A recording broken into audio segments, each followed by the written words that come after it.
Welcome back to Unframing the Truth, where we peel back the layers of what we were taught and expose what was never meant to be seen.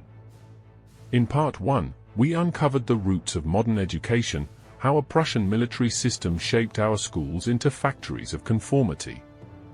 But the story doesn't end there. Part 2 picks up where the Industrial Revolution begins to swallow society. As machines replaced craftsmen, schools were repurposed, not to educate, but to mold future workers. Bells replaced thought. Uniformity replaced individuality. Children were trained to follow, not to think. This wasn't a glitch. It was by design.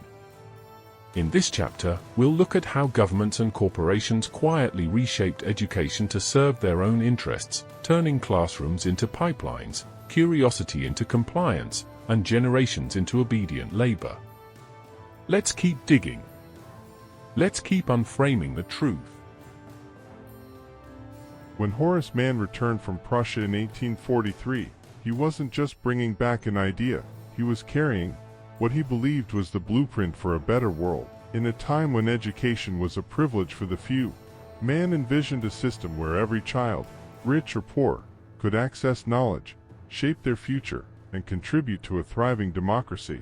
He called education the great equalizer of the conditions of men. But what he didn't see coming was how that vision would be repurposed, not to liberate, but to control. Deeply inspired by the Prussian model, Mann pushed for compulsory schooling, a uniform curriculum, and a centralized, government-run education system. On the surface, it seemed progressive, but underneath it all was a silent transformation.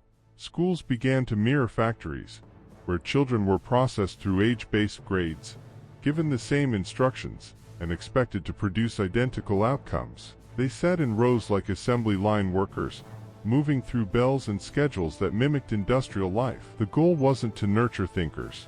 It was to produce obedient citizens, punctual workers, and loyal followers of the system. Mann believed education could build character, but the structure he helped put in place slowly stripped it away. Curiosity was replaced with compliance. Questions were replaced with silence. Children were no longer seen as individuals with unique potential, but as products to be shaped, assessed, and certified. If you were quiet, obedient, and good at memorizing, you succeeded. If not, you were left behind, misunderstood, or worse, discarded. For generations, children have passed through this system, and many have left believing they were not smart enough, not good enough, or simply not enough, all because they didn't fit a model that was never made to measure human potential, just productivity. It's easy to blame the system on neglect or failure, but the hardest truth is this: the system isn't broken, it's doing exactly what it was designed to do. Mann's dream was manipulated,